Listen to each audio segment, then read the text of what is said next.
আলহামদুলিল্লাহ কবুল। আমি রাফি, নেহার বয়ফ্রেন্ড। আর আমি নেহার হাজবেন্ড। আপনি একটু সেলফিশ।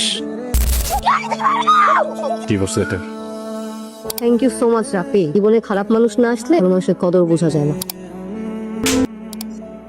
আসসালামু আলাইকুম আম্মা। আপু কি করতেছেন? সন্ধ্যা 6টা থেকে সাজাইতেছেন, কমিউনিটি সেন্টারে ঢুকে দ্রুত করেন। হয়ে যাবে 5 মিনিট। আরে এই যে হয়ে যাবে আর 5 মিনিট লাগে। আপু হইলো, একটু ওয়েট করতেছে। এই ফোন ধরে তো রাফি ফোন দেয়। আরে বলিস না, তখন 17 বার কল দিস। বাদ দে তো আবার। হ্যাঁ ভাইয়া কেমন আছেন? ভালো না। সুবা, নেহা কোথায়? সুবা, নেহাকে ফোনটা দাও। সুবা, আমি তোমার সাথে কথা বলার জন্য ফোন দিয়ে ফোনটা দাও। নেহা নাকি বিয়ে? আজব কথা বলতেছেন তো। আপুর সাথে আপনার ব্রেকআপ হয়েছে আর 2 বছর। আপনার জন্য বিয়ে না করে বসে থাক পাগল হয়ে গেছেন? কি সব কথা? আমাদের 2 বছর আগে ব্রেকআপ হয়েছে তো কি হয়েছে? আমাকে জানাবে না? নেহা, নেহার দিকে ফোনটা দাও, নেহার সাথে কথা বল। দাও ফোনটা দাও। নেহা কি হচ্ছে এসব? তোমাকে বিয়ে নেহা, তুমি আমাকে জানাবে না? নেহা তুমি যেখানে আছো আমি জানি না। তুমি গাড়িটা ড্রাইভারকে বলো গাড়ি থামাইতে। নেহা, নেহা ড্রাইভারকে এখন বলো গাড়ি। বিসমিল্লাহির রহমানির রহিম। উত্তরা 4 নম্বর নিবাসী জামান সাহেবের কন্যা নেহা বিনতে জামানকে 10 লক্ষ টাকা দেনমত ধার্য করে মোহাম্মদ আবির হুসাইন ভাই কইতে রাজি থাকি। বলুন বলেন আলহামদুলিল্লাহ কবুল। আলহামদুলিল্লাহ কবুল বল। কবুলটা বলে দিন। ও বল। হ্যাঁ বল বল। কবুল বল। বলো মা, কবুল বলো। বলো কি হলো মা?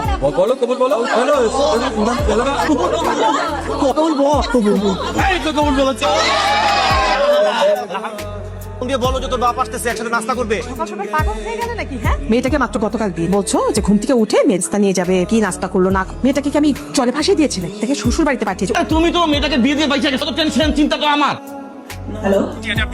নেহার সাথে আমার 6 বছরের রিলেশনশিপ আন্টি। নেহার সাথে আমি এত বছর পড়ছি। আপনি জানাবেন না আন্টি, আমি নেহাকে ছাড়া কোনোভাবে আমি সার্ভাইভ করতে পারবো না। কোনোভাবে সম্ভব না। নেহা আমাকে ছাড়া থাকতে পারবে না, আমিও নেহাকে ছাড়া থাকতে পারবো না। প্লিজ এতটুকু তো বুঝুন। সকাল সকাল কি পাগল হয়ে গেছে? সকাল সকাল উল্টাপাল্টা কথা বলার জন্য তুমি এখানে ফোন করছো? একটা ভুলের মধ্যে ছিল, কিন্তু আমার রিয়েলাইজেশনটা আসছে। আমি বুঝতে পারছি যে আমার ভুল। তোমাদের একটা গ্যাপ ছিল আন্টি। আপনি এতটুকু বোঝার চেষ্টা করেন প্লিজ। খবরদার বলছি, তুমি আর কখনো এখানে ফোন দিবা না। খবরদার ফোন দিবা না। জি ভাইয়া। হ্যাঁ ওয়ালাইকুম আসসালাম। কি খবর বাবা, কেমন আছো? এই সকাল সকাল যে তুমি ভালো আছো, তোমার মেয়ে ভালো আছে, সবাই ভালো আছে? কি বললে তুমি? আমি কিন্তু বেরোলাম। কি হয়েছে?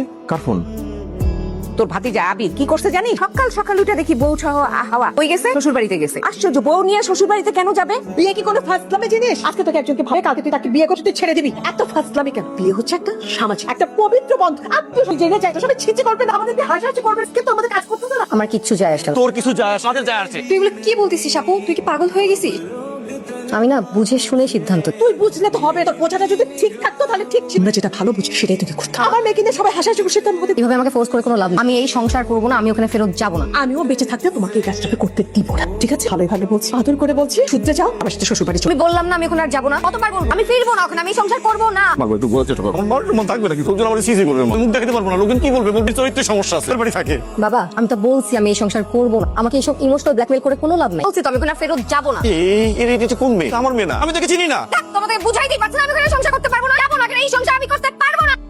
কি ব্যাপার ভাইয়া, এখানে একা একা দাঁড়ায় একটু কথা বলা যাবে? কিছু মনে করলে তোর কথা বলি। না বলে কি কোনো সলিউশন ভাই? মানতেছি আমার বোনটা একটু বদমেজাজ, শেষ করেন ওর মতো ভালো মেয়ে একটাও না। ও ছোটবেলা থেকেই এরকম। জান এখন রুমে যে ওর সাথে একটু গল্প করে, দেখবেন আস্তে আস্তে সব ঠিক হয়ে যাবে। কি আশ্চর্য, এখানে কি করছেন আপনি? চোখ লেগে গেছি। লেগে গেছে তো নিজে বাসায় যে ঘুমান। আপনাকে তো বলছি চল বের হন এখান থেকে। আম্মু মা বের হন এখান থেকে। বাবা কি কি হয়েছে? এই লোক আমার রুমে ঢুকে গেছে কেন? কি আশ্চর্য, তো জামাই রুমে ঢুকবে না? আমি ঘুমাচ্ছিলাম, কি আমার সাথে শুয়ে পড়ছে? বলছি না এমনকি বলছি না চলে যেতে এখনো। তবে আমি আরেকজনের সাথে কিভাবে সংসার করবো? মা কথাটা শুনে যাও। কি শোনা? মা শুধু শুধু অস্থির হচ্ছেন। বিশেষ করে আমি কিচ্ছু মনে করিনি। ও বিয়ে করছে, রাত করে এত বছর আপনাদের সাথে থাকার বাসায় গিয়ে থেকে স্বাভাবিক, এটা যে কোনো মেয়ের জন্য একটা প্রেশার। এখন ওকে চাপ না দিই, ওকে একটু ওর মতো স্পেসটা দেয়। আপনারা কিছু বলেন, খেতে চায়, কিভাবে থাকতে একটু দেখেন। তুমি এত রাতে যাবে ইনসিকিউর, তুমি রাতটা একটু কষ্ট করে থাকো, সকাল উঠে চলে যাও। আজকে না, ঠিক আছে আবার বেরোচ্ছি। এই গেলাম, আপনার খেয়াল রেখো।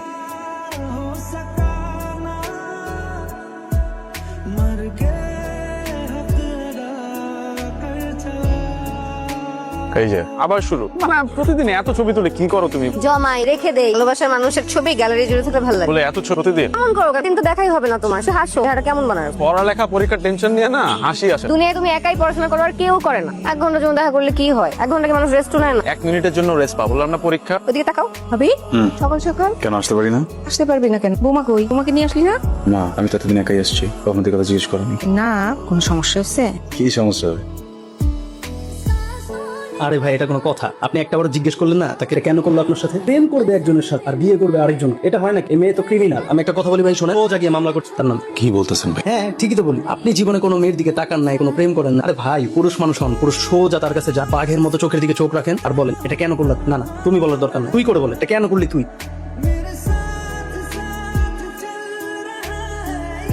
আমি ওকে নিতে আসছি।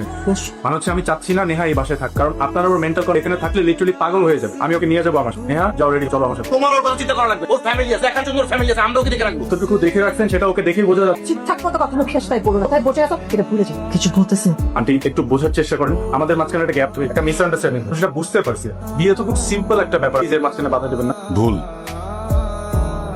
বিয়ে কোনো সিম্পল বিষয় না, বিয়ে একটা পবিত্র সম্পর্ক, দুইটা মানুষের মাঝে, দুইটা পরিবারের মাঝে আল্লাহর পবিত্র কালেমা পড়ে দুইটা আমরা জীবনে একসাথে থাকার শপথ করি। আপনার কোনো অধিকার নেই আপনি বিয়েকে ডিফেক্ট করবেন। আপনি কে? এর মাঝখানে কথা বলতে তার আগে বল তুই কে, তোর পরিচয়টা দে। থেকে ডিরেক্ট তুই। আমি রাফি, নেহার বয়ফ্রেন্ড। আর আমি নেহার হাজবেন্ড, নেহা আমার বউ। আর এক সেকেন্ড যদি আমি তোকে এখানে দেখি না, আমি কিন্তু গায়ে হাত তুলবো। দেখছো বাবা, হ্যাঁ এই লোকের ব্যবহার দেখছো? আপনি চুপ করেন। এই কেন চুপ করবো? হ্যাঁ আপনি আমার বাসে গেস্টের সাথে খারাপ ব্যবহার যা খুশি তাই বলবেন, আর আমি কিছু বলবো না? আপনাকে কত কিছু বললাম, ইচ্ছা নাই? আপনি আবার আমার বাসায় আসছেন। হ্যাঁ আপনি এখন এখান থেকে চলে যান। কেন আসছেন? শান্তি নষ্ট করতে আসছেন আপনি? হ্যাঁ এই শিক্ষা দিয়েছেন আঙ্কেল আপনি ওকে? মানে কোনো কার্টিসি নেই, নিজের হাজবেন্ডের সাথে কিভাবে কথা বলতে হয় এই শিক্ষাটুকু নেই। সেই সব জান। নেহা প্লিজ চুপ। আবার দেখছো আমার সাথে কিভাবে চোখ রাঙায় কথা বলতেছে? ওই বাসায় গেলে তো আমার গায়ে হাত তুলবে। এই লোকের সাথে আমি সংসার করবো? তাকে এখান থেকে এখন চলে যেতে বলো। না না আমরা বলবো এখন এখান থেকে চলে যেতে বলো। তুমি কিন্তু বেশি হয়ে যাচ্ছে। অনেক বেশি হয়ে গেছে। তুমি এখানে অসভ্যের মতো দাঁড়ায় আছো মানে যাও। হ্যালো, আসসালামু আলাইকুম স্যার। সালাম। স্যার আপনার সাথে একজন দেখা করতে এসেছে, বললো খুব ইম্পর্টেন্ট। অ্যাপয়েন্টমেন্ট নেওয়া ছিল আগে? না স্যার, খুব ইম্পর্টেন্ট বলতেছে। ওকে পাঠান। আপনি কি করছেন এখানে? ভাই আপনার সাথে আমার কিছু কথা ছিল। Get out. Get out. ভাই আপনার সাথে আমার কিছু কথা ছিল। নেহা আমাকে ভালোবাসে ভাইয়া। মুখ সামলে কথা বলবেন। আপনি যে মানুষটাকে নিয়ে কথা বলছেন সে আমার স্ত্রী। কিন্তু তো আপনার সাথে ভালো নেই ভাইয়া। তো আপনার সাথেও ভালো ছিল না। আমি বুঝতে তা না পারি বলে কি আপনাদের ব্রেকআপটা হতো? সেটা একটা ডিফারেন্ট স্টোরি। ডিফারেন্স স্টোরি, সবার লাইফ সব ডিফারেন্সেস গুলো আছে, তাই বলে কি আমি আমার সংসার ভেঙে ফেল বের হয়ে আসবো এখান থেকে? কিন্তু নেহা তো আপনাকে ছেড়ে আসতে আমি থাকতে চাই। তোর করছেন কেন মনে হলো? ফ্যাক্টস ভাইয়া। কিসের ফ্যাক্ট? আপনি আমার বিয়ে করা ওয়াইফকে নিয়ে আমার সামনে বসে বাজে কথা বল। রাফি আপনি খুব লাকি একটা নয়, বা আপনার জন্য অনেক মানুষ একসাথে বেঁচে, আদারওয়াইজ এখানে সুস্থ হয়ে বসে। ভাইয়া আপনি কিন্তু এখন যাবো না তো কি করবো? আপনি কে? আপনার পরিচয় কি? নেহার এক্স ওয়াইফ, আমি নেহার হাজবেন্ড। নেক্সট টাইম যদি আমার ওয়াইফের নাম আপনার মুখে শুনলাম। কতদিন ধরে চেনেন নেহা? মানে? আমাদের 6 বছরের রিলেশনশিপ, কখন কোথায় যাই না করি, ও সবকিছু খেয়েছি কিনা, ঘুমাইছি কিনা, কি কখনো আপনার খোঁজ নিয়েছে? No right. নেহা যে আমার মাঝে মিশে ছিল এটা আমি পারিনি, এটা আমার ভুল। আমি সেটার জন্য সরি ফিল করি। আমাকে ক্ষমা করে দেন ভাইয়া প্লিজ। আমি আসলে বুঝতে পারি। আল্লাহ, বিয়ান সাহেব এসব কি বলতেছেন? আমি তো বিশ্বাসই করতে পারতেছি না। বিশ্বাস করতে পারতেছি না যে আমি কি শুনলাম। আসলে নতুন নতুন তো একটু হয় কাজ করে, কয়েকদিন যাক তারপরে সব ঠিক হয়ে যাবে, আপনি টেনশন করেন না। ঠিক হলে তো আলহামদুলিল্লাহ, কিন্তু আপনি সাথে কথা বলতে পারেন? আমি আবিরের সাথে, আচ্ছা ঠিক আছে, আমি আবিরের বাবাকে বলবো ওর সাথে কথা বলতে, আপনি চিন্তা করেন না। কি করা যায়? তোমাদেরকে একটা কথা বলবো ভাবছিলাম, আমার আর নেহার ব্যাপারে। বলতে হবে না, আমরা সব জানি। কি জানো? বিয়ের পরে একটা ছেলে কেন একা থাকে, কেন বৌমাকে বাপের বাড়ি রেখে আসে, এগুলো দেখেই তো সব বোঝা যায়, জানা যায়। কি বলতেছো না? আমি কিছু বুঝতেছি না। জীবনটা অনেক কঠিন বাবা, এ নিয়ে তো একদম চিন্তা করিস না। একজন ভালো ডক্টরের কাছে নিয়ে যাও, ট্রিটমেন্ট করলে দেখবি সব ঠিক হয়ে যাবে। পাবো না। কার কি হয়েছে? তোর। আমার কি হয়েছে? আমার ডক্টরের কাছে কেন যেতে হবে? কি হয়েছে বলো? তুই চিন্তা করতেছিস কেন? তোর কিচ্ছু বলতে হবে, তোর বাবাই সবকিছু। এই শোনো, ওকে ডাক্তারের কাছে নিয়ে গিয়ে কিছু বলার দরকার নাই, তুমি ডাক্তারকে বলো। ডক্টরের কাছে যাবো মানে? কি উল্টাপাল্টা কথা বল? কিছু তো ঠিক আমি ধরতে পারছি। আমাকে টেনশন করতে না, সবকিছু ঠিক হয়ে যাবে। আমার প্রবলেম আছে, আমার তো সমস্যা। কে বলছে এসব? নেহা বলছে, নেহা ওর মাকে বলছে, ওর মা আমাকে ফোন করে বলছে। বলেন। মাকে কি বলছেন? কি বলবো? কেন? নেহা মিথ্যা বলবেন না। এক্সকিউজ মি, আপনি বলছেন যে আমি একটা মিথ্যু? হ্যাঁ, আপনি আপাদমস্তক একজন মিথ্যাবাদী। আপনার ভেতরে একটা কাজ করে কিন্তু আপনি মুখে বলেন আর একটা। বিয়ের আগে যখন আপনার সাথে আমার কথা হয়েছিল, আমি জিজ্ঞেস করেছিলাম না কাউকে পছন্দ করেন কিনা, বলেছিলেন করেন না। সেদিন যদি সত্যটা বলে দিতেন আমি আপনাকে বিয়ে করতাম না, আজকে সবকিছু নর্মাল থাকতো। কেন বলেন এমন? মিথ্যা বলে বিয়ে করে আমার লাইফটা হেল করে ফেলছেন। আমি আমার ফ্যামিলির মানুষের সাথে চোখে চোখ মিলাতে পারি না। আপনার পরিবারের সামনে আমাকে ছোট করছেন, প্রতিবেশীদের সামনে ছোট, আমি অফিসে ছোট হচ্ছি। কিছু থেকে লুকিয়ে যে আমি নিজের সাথে থাকবো, আমি প্রতিনিয়ত ছোট হচ্ছি। হাসির পাত্র কেন বানালে? আমার মনে হয় এখন যাওয়া উচিত। কোথাও যাবেন না, আপনি আজকে শুনবেন। আপনি শুনবেন, আপনি কে এটা আজকে জানবেন। আপনি একজন সেলফিশ, যে শুধু নিজেরটা ভাবে। আপনার নিজের স্বার্থের জন্য যে পরিবারের গায়ে আগুন দিয়ে দিতে হয়, দিয়ে দিবেন। বরং কে বাঁচবে বা কে মরবে। আমি বোকা ছিলাম, আমি নিজে ভালোটা বুঝিনি। আমি না আপনাকে নিতে পারছি। কি ভেবেছেন আপনি? আপনাকে ছাড়া মরে যাবো? হ্যাঁ, আপনার মতো একটা জঘন্য মানুষ, একটা নোংরা মানুষের সাথে আমিও সম্পর্ক রাখতে চাই। যাওয়ার আগে একটা কথা বলে যেতে চাই, কখনো না কখনো তো সংসার গোছাবেন। আপনার জীবনে যে মানুষটা আসবে, এই একই কাজটা করেন না আমার সাথে করেছেন। আমরা ছেলে মানুষ, অনেক ঝামেলায় থাকি, আমাদের অনেক কষ্ট হয়, কিন্তু বলতে পারি না। তুই না আসলে আবির ভাইকে ডিজার্ভই করিস, তোর জন্য ওই স্টুপিডটাই ঠিক আছে। আমরা ছেলে মানুষ, অনেক ঝামেলা থাকে, আমাদের অনেক কষ্ট হয় কিন্তু বলতে পারি না। আমি না একটা ইডিয়েট, মানে ছোটবেলা থেকে নিজের জন্য যত সিদ্ধান্ত নিচ্ছি সবই ভুল ছিল। আমি জানি, জানেন আমি যে মানুষটাকে ভালোবেসেছি, আমি বলবো না সে একটা ভালো মানুষ, আমি এটাও বলবো না সে একটা খারাপ মানুষ, কিন্তু সে আমার জন্য না, আমি এটা বুঝি। কিন্তু কি করব বলেন, আমি তো ভালোবেসেছি, ভেবেছিলাম বিয়ে করে নতুন মানুষ, নতুন এনভায়রনমেন্ট, নিজেকে আটকাতে পারবো। আমি অনেক চেষ্টাও করেছি কিন্তু পারিনি। ওই যে বললাম না আমি একটা ইডিয়েট, আমার নিজের জীবনের ব্রেকটা আমার হাতেই নেই। ভালোবাসায় শুধু ভালোবাসাটাকে প্রকাশ্যে রাখতে হয়, রাগ, অভিমান, ঝগড়া এগুলোকে উজ্জ্বল রাখাটাই ভালো। এখানে আসলেন কেন? আর কোনো উপায় ছিল না, কেন? একটা ক্লোজার দরকার ছিল। আমার মনে হচ্ছে আমি আপনার সাথে খুব খারাপ করেছি, আমি বিয়েটাতে রাজি না হলেও পারতাম। এমন না যে কখনো ভালোবাসতে ইচ্ছে করেনি, জাস্ট নিজের অনুভূতিগুলোকে পাত্তা দিতে ইচ্ছে করেনি কখন। ক্যাম্পাসে থাকতে আমার খুব নাম্বার ছিল, বেশ কিছু প্রস্তাবও পেয়েছি। জানেন তো, একজন পুরুষ যখন একজন নারীর প্রেমে পড়ে তখন তার জীবনের কন্ট্রোলটা সে নারীর হাতে সঁপে দেয়। সে পুরুষকে তখন সে নারী সঞ্চালন করে। আমি কখনোই চাইনি আমার জীবনের ব্রেকটা আমার প্রেমিকার হাতে থাকুক। আমি সবসময় ভেবেছি খুব শখ করে একটা বিয়ে করবো, সুন্দর করে একটা সংসার গোছাবো, আমার জীবনের ব্রেকটা আমার স্ত্রীর হাতে দিয়ে বলবো আমাকে সঞ্চালন করো। স্তর একরকম হয় না, তাই না? নেহা, আপনি মন ছোট করবেন না, আপনার কোনো দোষ নেই, আপনার কোনো ভুলও নেই। মানুষ কখনো ভুল হয় না, কিছু কিছু সিদ্ধান্ত ভুল হয়, কিছু কিছু সিচুয়েশন ভুল হয়। আমার জীবনে আপনি আর আপনার জীবনে আমি ভুল সিদ্ধান্ত, এটা আপনার জন্য। কি এটা? ডিভোর্স লেটার আমার সই দেওয়া আছে, আপনি সই করে সাবমিট করে দিলে হবে। I wish you a very beautiful life with Rafiq.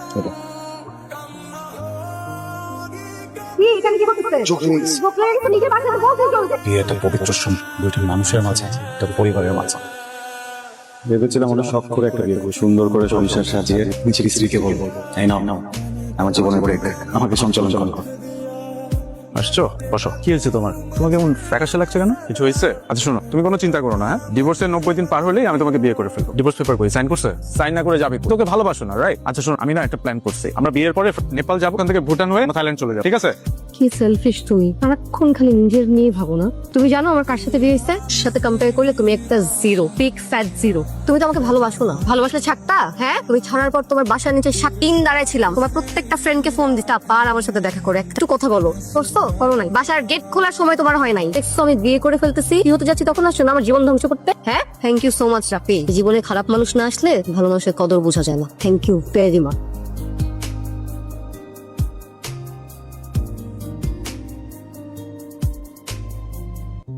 আসসালামু আলাইকুম আম্মা। ওয়ালাইকুম আসসালাম। কি ব্যাপার? আসসালামু আলাইকুম বাবা। কি ব্যাপার আমি না বুঝলাম না, ফোন টোন অফ, কি নষ্ট? একটা ফোনও করেন না। আবির কোথায়? আবিরের ফোন অফ, ফোন দিয়ে যাচ্ছি, ফোন কোথায়? ও ডাক দেন। কি ব্যাপার, সকাল থেকে ফোন দিয়ে যাচ্ছি, তোমার ফোন অফ কেন? আমার কি এখানে একা একা আসার কথা? তুমি নিয়ে আসবা না আমাকে? একদম কোনো রেসপন্সিবিলিটি নাই না? কেমন বলি তুমি, পাখি খাঁচায় ভরো না। যে পাড়ার বণিক আমি, তারা ব্যবসা করে না। পাখি যদি উড়ে যেত? ছেড়ে দিতাম। গল্পের শেষ কি হতো? আমি হেরে যেতাম। তুমি প্রেমিক নাকি কচু? প্রেম করার সময় কোথায় দিল জীবন? কেন এখন করবে? তাহলে কথা দাও, যতদিন খুশি বাঁচার পর আমার সাথেই মরবে।